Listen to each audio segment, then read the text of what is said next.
안녕하십니까, 이진우입니다. 최근에 주식시장에서는 반도체 관련주들의 주가가 돋보이게 큰 폭으로 오르고 있는데요.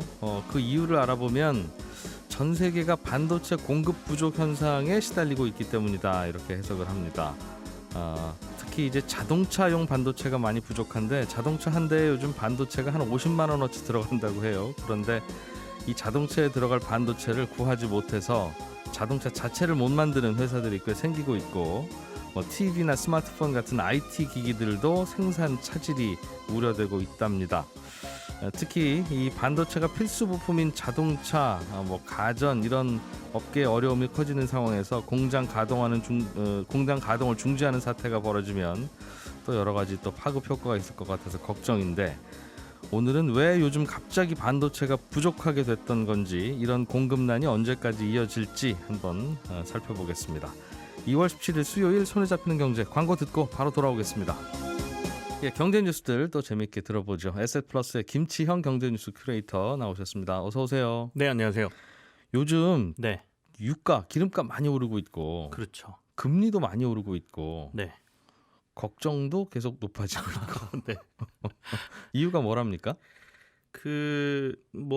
경기가 좀 살아난다라는 기대감이 좀 있는 것 같고요. 음, 그다음에 또 하나는 중국은 이미 경기가 코로나 이전으로 거의 복귀가 됐거든요. 예. 그렇다 보니까 중국 쪽에서의 수요가 음, 특히 원자재나 이런 쪽의 수요는 굉장히 많이 늘고 있습니다. 그래서 예. 그 부분이 지금 시장에 반영되고 있다라는 얘기도 있고요. 음, 어쨌든 간에 말씀하신 것처럼 코로나19 사태로 한동안 좀 눌려 있었던 물가가 한꺼번에 오르는 모습들이 좀 보여지고 있거든요. 예.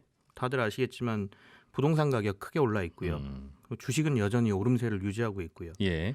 거기에 유가는 연일 강세고 음, 원자재 가격도 좀 들썩이고 있고, 한 2주 전쯤에 국채금리 제가 말씀드렸는데, 네. 국내를 비롯해서 미국 국채금리도 2년 내 거의 최고치에 가깝습니다.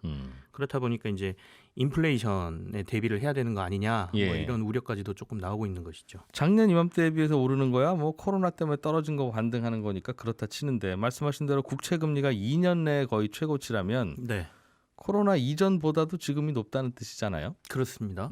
그러니까 이거는 코로나 때문에 어떻게 됐던 게 다시 반등한 게 아니라 뭔가 변화가 있는 건가? 그러니까 드디어 이제 저금리 시대 끝나고 고금리 시대 다시 오나? 이제 이런 생각도 들고요. 국채금리 같은 경우에는 경기 회복 기대감도 있긴 한데, 그것보다는 이제 경기를 살리기 위해서 미국도 그렇고 우리도 그렇고 지금 국채 발행을 크게 늘리고 있지 않습니까? 그러니까 이제 공급 물량이 늘어나다 보니까 채권 가격은 떨어지고, 반면에 이제 금리 가격은 오르는, 사실 채권의 금리라고 하면 채권의 수익률로 봐야 되기 때문에 이 채권을 사서 내가 얻을 수 있는 이익, 그러니까 금리는 오르는 현상이 좀 나타나고 있어서 이게 꼭 경기 회복을 의미한다, 이렇게 보기는 조금 힘든 것 같고요. 다만 이제 원자재 가격들이 크게 오르는 것은 이게 경기가 회복되는 거 아니냐라고 분석하는 기관들이 좀 있는 것 같습니다. 얼마나 오르는지 좀 얘기는 좀 들어보죠. 일단은 말씀하신 대로 유가는 지금 오늘 아침에도 제가 확인을 해보니까 WTI 서부 텍사스산 중진유부터 시작해서 두바이 유, 브렌트 유까지 모두 $60를 넘어섰습니다. 그래서 브렌트 유는 한 $63까지 가 있고요. 이게 거의 1년하고 1개월, 그러니까 13개월 만에 최고치 수준이거든요. 아무래도 이거는 이제 나중에 휘발유 가격에까지 영향을 좀 줄만 할 것 같고요. 그리고 원자재 가격들을 보면 구리가 8개월 내 지금 최고치를 찍었고요. 곡물 가격도 최근 옥수수 가격은 작년보다 40%, 대두 가격은 54% 정도가 올랐습니다. 근데 이제 원자재 가격들을 가장 한눈에 볼 수 있는 게 CRB 원자재 지수라는 게 있어요. 그러니까 제가 말씀드린 여러 가지 원자재들 한 19개 선물 가격을 평균해서 지수화한 것이거든요. 이게 작년에 제일 안 좋을 때 113까지 떨어졌었는데 지금 지수가 196까지 올라와서 이 수치가 코로나 이전 수준까지 올라왔다는 거는 원자재 가격이 그동안 많이 올랐다, 이렇게 볼 수가 있겠습니다. 국채금리, 장기금리 많이 오른다고 소개는 해드렸는데 어느 정도예요? 말씀드린 대로 국채금리 같은 경우에는 미국도 그렇고 우리나라도 그렇고 지금 한 1.8% 정도까지 올라 있는 상태거든요. 우리나라 10년 만기는? 네. 그리고 미국 미국도 지금 상당히 올라서 이제 그 정도 수준까지 올라와 있고요. 예. 미국이 지금 16일 한때 그 10년물 국채 금리가 1.25%까지 올라와서 지난해 2월 이후 가장 높은 수치를 지금 기록을 하고 있습니다. 예. 그리고 우리나라는 10년 만기 금리가 장중에 0.87%까지도 올라 있거든요. 이것도 역시 한 2년 만에 최고치고요. 네. 이게 여러 가지 다 겹친 거네요. 그러니까 경기 회복에 대한 기대감도 좀 있고 네. 코로나 때 워낙 많이 떨어졌었어요. 이제 하는 거기에 대한 반작용도 좀 있는 것 같고 네, 그렇습니다. 뭔가 공급 부족 같은 거 아직도 코로나가 잘 안 풀린 지역의 생산은 또 잘 안 될 테니까 그런 것도 겹쳐 있고 그게 이제 주식시장 같은 것에는 악재라서 갑자기 금리가 이렇게 오르면 그동안 주식이 왜 올랐어요? 물어보면 저금리잖아요. 이렇게 답을 주시는 분들이 많아서 네네. 그 걱정도 좀 하겠습니다.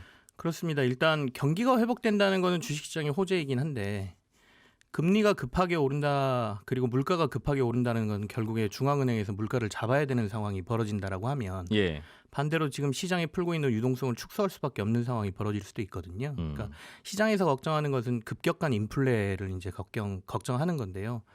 당장은 지금 전문가들의 분석은 사실 그렇게까지 우려할 수준은 아니다. 그러니까 코로나에서 회복되는 수준에서 나타나는 경기가 회복되는 수준에서 나타나는 일종의 어쩔 수 없는 현상. 그러니까 경기 회복에 따른 물가 인상 정도로 봐야 된다라는 분석인데요. 예. 만약에 이게 진짜로 가파르게 속도가 빠르다라고 하면 그 우려도 조금은 고민을 해야 되는 상황이 될 수도 있습니다. 중앙은행이 혹시 그걸 가지고 대응을 하려고 하지 않을까 하는 걱정. 네. 다른 뉴스 또 하나 넘어가서 보죠. 주택법 시행령 개정안이 어제 국무회의를 통과한 게 있다는데 네. 이게 분양받은 아파트에서 바로 이제 입주가 시작될 때 나는 2, 3년 후에 입주해야지라고 전월세 주면 네네. 안 된다. 실수요자가 되어야 한다. 들어가서 꼭 사셔야 됩니다. 네, 그렇습니다. 그런 내용이 골자라면서요? 실거주 의무 기간을 이제 부여한 게 골자라고 보실 수가 있겠는데요. 예. 그래서 오는 19일부터 분양가 상한제가 적용되는 민간 택지 아파트에도 2년에서 3년의 실거주 의무 기간이 부여되는 내용이 골자인 주택법 시행령 개정안이 국무회의를 통과했습니다. 예. 당장 이 개정안이 19일부터 입주자 모집 신청을 하는 단지부터 적용이 되는데요. 말씀하신 것처럼 2, 3년의 실거주 의무가 부여되게 되면 통상 이제 신축 아파트 입주가 시작되면 입주하지 않고 집주인이 이걸 전세나 월세로 내놓으면서 예. 그 주변에 이제 전세 물량이나 월세 물량이 좀 늘어나는 현상들이 나타나죠. 사실상 이걸 못하게 되기 때문에 이 법을 이제 전월세 금지법이다라고까지 이제 부르는 사람들이 생겼고 언론에서도 이걸 이제 이런 식으로 지금 표현을 하고 있습니다. 그러니까 이제 그 정책이 마음에 안 들면 이제 그렇게 표현을 하는 네. 건데 취지는 이해는 되는 것 같아요. 그러니까 분양을 받을 때는 내가 들어가서 살 집을 분양받지. 그렇습니다. 그거 전월세 놓고 돌리면서 또 뭐 나중에 그냥 팔고 그렇게 하려고 분양받지는 마세요라는 취지인 것 같기는 해요. 네네네. 그런데 요즘 분양받는 분들이 기본적으로 무주택자만 분양받을 수 있고 대부분. 네. 그러니까 그분들은 자기 집 하나 마련했는데 사정이 있어서 못 들어갈 수도 있는 거고 또 돈이 부족하면 대출을 안 해주니까 이제 본인 돈이 얼마 안 되면 대출 끼고 조금만 끼고 분양 받고 나서 네네네. 전세금으로 일단은 그렇습니다. 내 집 마련하고 참 네. 쥐고 있고 싶다. 일 수도 있을 텐데 그렇습니다. 그런 분들은 어떡하나 하는 걱정도 또 일부에서 할 것 같고요. 그러니까 시장에서는 뭐 여러 가지를 걱정하는데요. 당장은 전세 물량이 지금도 없는데 예. 신규 아파트에서 나오는 그런 전세 물량까지 사라진다라고 하면 도리어 전세 품귀가 더 심해질 것이다. 그렇다면 전세 가격이 올라서 실수요자들에게 더 부담, 그러니까 전세에 대한 실수요자들에 대한 부담이 더 커질 것이다라고 우려를 하는 목소리가 있고요. 두 번째는 사실상 정부가 이게 갭 투자를 좀 막겠다. 그리고 실제로 실수요자 주택을 사겠다는 사람들을 뭐 타겟으로 하는 정책인데 예. 갭 투자를 막는다라는 얘기는 결국에는 그 돈이 있는 사람만 주택을 살 수 있게 된다라는 거하고 연결되기 때문에 사실상 어떻게 보면 그 대출에 대한 간접 규제다 또 이렇게 해석도 하거든요. 그래서 그 두 가지 문제가 시장에 나타나면 도리어 정부가 좋은 취지에서 정책은 마련했지만 시장에선 부작용만 나올 것이다. 예. 라는 게 조금 강하게 지금 얘기가 되는 것 같습니다. 지금 무주택자가 전세를 살고 있을 텐데 네. 바로 이제 신도시나 이런 곳에도 분양을 하면 그쪽에 가서 사셔야 되니까 신소지 가신 곳에서는 생각보다 전세가 안 떨어지고 네. 다만 그분들이 살고 있었던 서울 집은 이제 안 살고 공실로 나와야 되니까 또 거기는 또 매물이 나오기는 하겠네요. 조금 길게 본다라고 하면 사실 네. 이게 실거주 기간 2년 3년이지 않습니까? 그러면 2년 3년 뒤에는 그게 다시 전세 매물로 나올 수 있다는 얘기이기도 하기 때문에 정부의 정책 효과가 나타나는 건 일단은 구매하는 쪽에 맞춰진 정책이고 예. 전월세는 또 2, 3년 뒤에 이에 관련된 어떤 효과가 나타날 수도 있다는데 시장에서는 그걸 기다릴 수 있는 마음이 없는 거죠. 좀 조급한 거다 이렇게 볼 수도 있겠습니다. 예. 짧게 또 뭐 중요한 소식 하나 있습니까? 어제 오대금융지주 회장하고 은성수 금융위원장이 만났습니다. 그래서 코로나 대출, 이른바 코로나 대출이라 불리는 대출들의 만기 연장하고 이자 상환 유예 조치를 6개월 더 연장하기로 했어요. 이게 벌써 세 번째 연장이거든요. 그러니까 이걸 연장하지 않았을 경우에 시장에 미치는 영향을 고려했던 것으로 보이고요. 뭐 사실상 금융지주들은 거의 울며 겨자 먹기로 받아들인 상황인 것 같습니다. 이분들이 지금 진짜 사정이 어려워서 이자 못 갚는 중인지 네, 그냥 자동으로 유예돼서 안 갚는 중인지 이걸 파악이 안 되면 이제 은행들도 불안하다 이거죠. 그렇습니다. 그래서 충당금을 많이 쌓으라고 하고 은행들한테 배당도 하지 말라고 하고 그러는 취지인 것 같기는 해요. 그것도 연결돼 있다고 볼 수도 예. 있고요. 은행이 언제 또 어떻게 무너질지 모르는데 그 부분에 있어서 배당으로 해서 주주한테 다 돌려주는 것도 사실상 맞지 않다라고 금융당국은 보고 있는 것 같기도 합니다. 은행 주식 투자하는 분들은 이게 참 불만이긴 한데 주주 입장에서는 굉장히 불만이죠. 이럴 거면 진작 얘기하지. 그러면 저기 반도체 주식 샀을 텐데. 근데 배당 많이 은행은 줄것 라이센스업이기 때문에 정부에서 예. 몇 개만 준 산업이지 않습니까? 그리고 결국엔 예금자 보호라는 부분도 걸려 있고요. 그래서 그런 정책적인 부분이나 정부에서 개입할 여지가 상당히 큰 업종이다. 그렇게 생각하시고 투자하시는 게 맞는 것 같습니다. 에셋플러스의 김치형 경제뉴스 큐레이터였어요. 고맙습니다. 네, 감사합니다. 알아야 될 것들 많이 안내를 해주고 눈높이에 딱 맞는 만인의 경제 과외 선생님. 다음 순서는 친절한 경제입니다. 네, 오늘은 청취자 중에 윤혜정 씨가 은행에서 요즘 대출을 받으려고 이것저것 손품 발품을 좀 팔다 보니까 대출 상담사라는 직업이 있는 거를 새롭게 알게 됐는데 알고 보니까 이분들은 은행 직원은 아니신 것 같기도 하고 또 은행 직원 같기도 하고 잘 모르겠더라. 대출 상담사라는 직업은 어떤 직업입니까? 이런 질문을 저희 손에 잡히는 경제 게시판에 보내주셨어요. 요즘 이런저런 커뮤니티 사이트에서 대출과 관련해서 질문을 하면 친절하게 답글로 답을 달아주면서 궁금한 거 있으시면 전화하라고 휴대폰 번호까지 알려주는 분들이 있죠. 이분들이 대출 상담사입니다. 쉽게 생각하면 우리 보험 가입할 때 도와주는 보험 설계사하고 아주 비슷한 업무라고 보시면 됩니다. 어떤 은행에 정규직으로 소속된 거는 아닌데 그렇다고 이 은행 저 은행 다 취급하는 것은 아니고요. 특정 은행 대출 상품만 취급하는 경우가 대부분입니다. 이게 은행 직원들이 전국 여기저기 다니면서 대출 받으시라고 영업하기가 어렵기 때문에 낮에는 창구에 앉아 있어야 되니까요. 그래서 프리랜서 대출 설계사를 고용한 거다 이렇게 보시면 되겠습니다. 인터넷에 보시면 대출 상담해주는 전문 업체 광고가 많이 뜨는데 이 전문 업체들은 이런 대출 상담사들을 프리랜서 대출 상담사들을 여러 명 함께 일하면서 여러 은행들의 대출 금리를 비교해서 제일 싼 거 추천해 주기도 하고요. 이게 시기별로 뭐 요즘에는 A은행이 대출 금리가 더 싸고 또 다음 달 넘어가면 B은행의 저 지점에서 또 대출 금리가 싸고 지점장들끼리도 서로 이제 영업 대출 경쟁을 하니까요. 그렇기 때문에 서로 싼 곳 대출을 소개해 주기도 하고 이제 그런 역할을 하기도 하니까 대출 상담사 잘 활용하시면 좋습니다. 가끔씩은 그런데 이게 광고에 대부업체들이 또 대출 상담해 주는 경우들도 꽤 있어서 구분은 잘 하셔야 되겠습니다. 친절한 경제였습니다. 네, 요즘 차량에 들어가는 반도체가 부족해서 차를 못 만들고 있다는 소식이 계속 들리고 있습니다. 뭐 지난 연말부터 유럽의 일부 자동차 업체들에서는 이런 뉴스들이 들리긴 했는데 그러다 말겠거니 했더니 이게 점점 심해지는 모양이에요. 한국 반도체 산업협회의 안기 현상물을 전화로 연결해서 이런 일이 왜 벌어지고 있는지 언제까지 이렇게 될 것 같은지 좀 여쭤보겠습니다. 안상무님. 예, 안녕하세요. 예. 안기현입니다. 자동차에도 반도체 많이 들어가나 봐요. 예, 한 200개에서 한 1000개까지 들어갑니다. 뭐에 쓰입니까? 자동차에 들어가는 반도체라는 게 예. 예. 자동차 안에서 보통 뭐 반도체가 전자기기 안에 핵심적으로 사용이 되는데요. 예. 뭐 반도체 기능이라는 게 뭐 센싱하는 거 하고 또 정보를 이제 전달하는 거 하고 예. 연산 또는 이제 전자기기를 조종하는 역할도 하고 움직이는 네. 역할도 합니다. 저장하는 역할도 하고 뭐 이런 기능을 가지고 있는 모든 곳에 사용이 되죠. 자동차도 마찬가지입니다. 예를 들면 자동차에 안전벨트 안 매면 띵띵 이런 소리 나는 것도 그게 뭐 그것도 반도체가 이제 무슨 역할을 한다고 하더군요. 하죠. 예, 예. 센싱을 해서 예. 그 센싱을 다시 연산을 해서 알려주는 역할을 반도체가 하고 있습니다. 아무튼 그런 거 하나 없으면 이제 차량이 출고가 안 될 텐데. 이게 문제는 이제 그 많은 200개에서 한 1000개 되는 반도체 중에 예. 하나라도 없으면 예. 자동차 제조가 안 되는 거죠. 그러니까요. 예, 예. 그런데 자동차에 그런 반도체 들어간 게 어제 오늘 일은 아닌데 왜 갑자기 모자라요? 이게 이제 우리가 코로나19 때문에 자동차 수요가 유축이 되었지 않습니까? 예. 이 작년부터 시작해서. 예. 근데 이게 아마 자동차 수요가 빨리 회복되고 있는 것 같습니다. 그러다 보니까 이제 이 반도체 수요가 늘어나는 거고요. 예.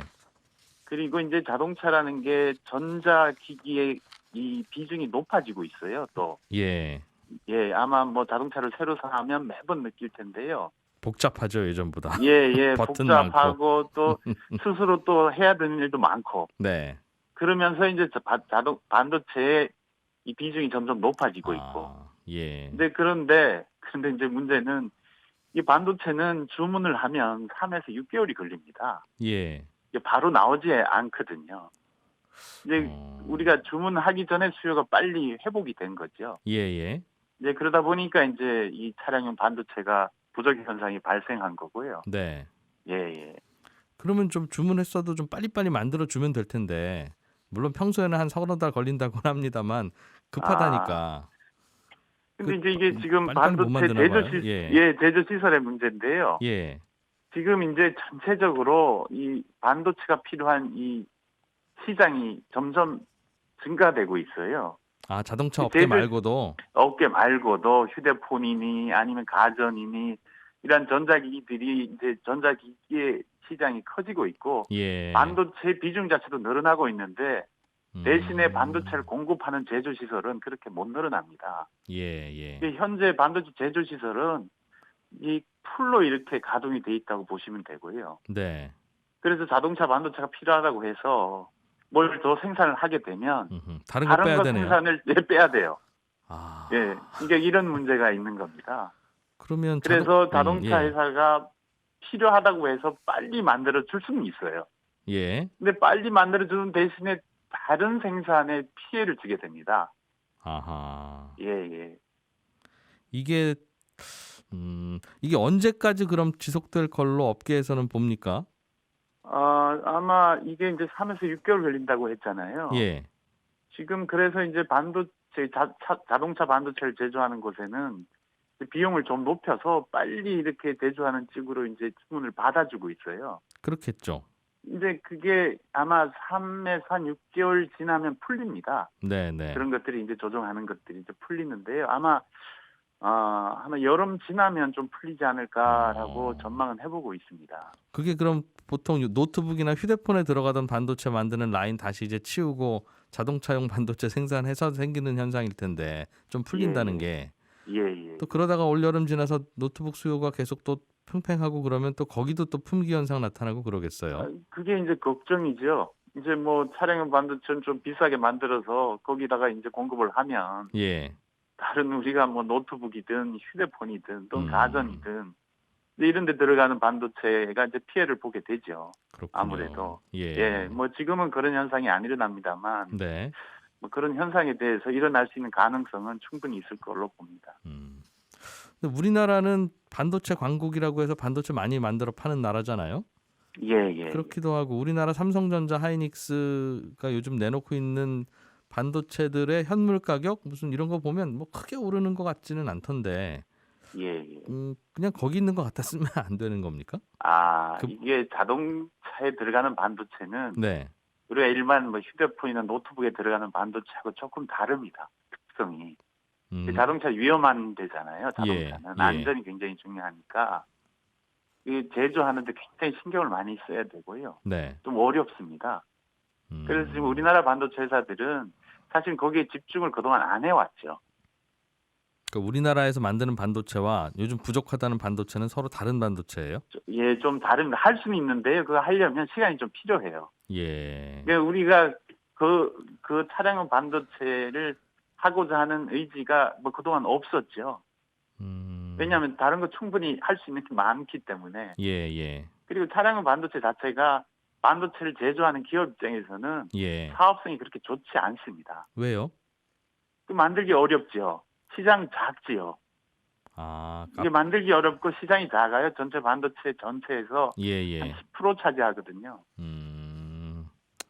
떡- 그러다 보니까 이제 제조하는 기업 입장에서는 그렇게 매력적인 품목은 아닙니다.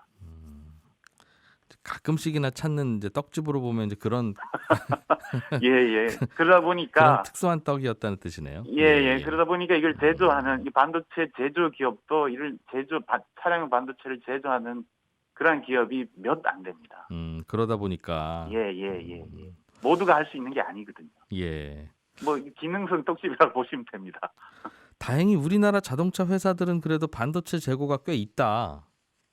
그런 얘기가 나오더군요. 그래서 어떻게 우리나라 회사들은 갖고 있나 싶었더니 듣기로는 예전에 한 2, 3년 전인가요? 일본이 우리나라하고 감정 안 좋을 때 예. 그때 반도체 한국에는 안 판다고 이제 하는 바람에 또 저런 소리 하면 안 되니까 미리 좀 쟁여놓은 게 꽤 있었다고 들었어요. 그래서 좀 넉넉히 있는 겁니까? 예. 저도 들은 얘기인데요. 예. 이제 우리나라 기업들은 일본 수출 규제 경험했고요. 코로나 예. 경험했습니다. 음. 그래서 해외 기업보다는 재고를 많이 보유를 하고 있었던 것 같아요. 예.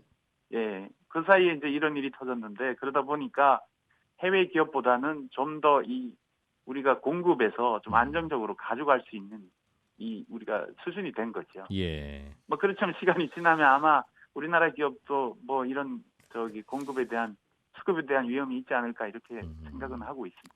한상무님께서도 요즘에 이 반도체 공급 부족이 생기는 게 전반적으로 뭔가 어디 공장이 불타서가 아니라 수요 자체가 많이 늘어나서 그렇고 앞으로도 계속 늘어날 거라면 예.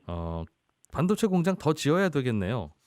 예. 뭐 그래서 이제 반도체 공장은 계속 지으면 좋은데요. 네. 이게 지을 수 있는 이 기업이 몇 안 돼요. 돈이 많이 들어가거든요. 예. 공장 하나 짓는데 한 20조씩 들어가는데요. 예.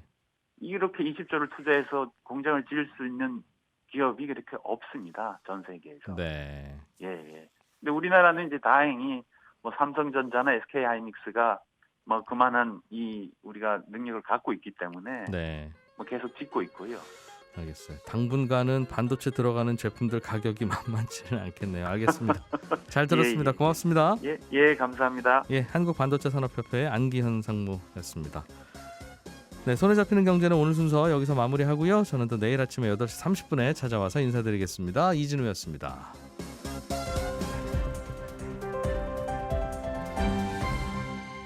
경제를 생각하는 사람들의 즐거운 습관. 이진우의 손에 잡히는 경제.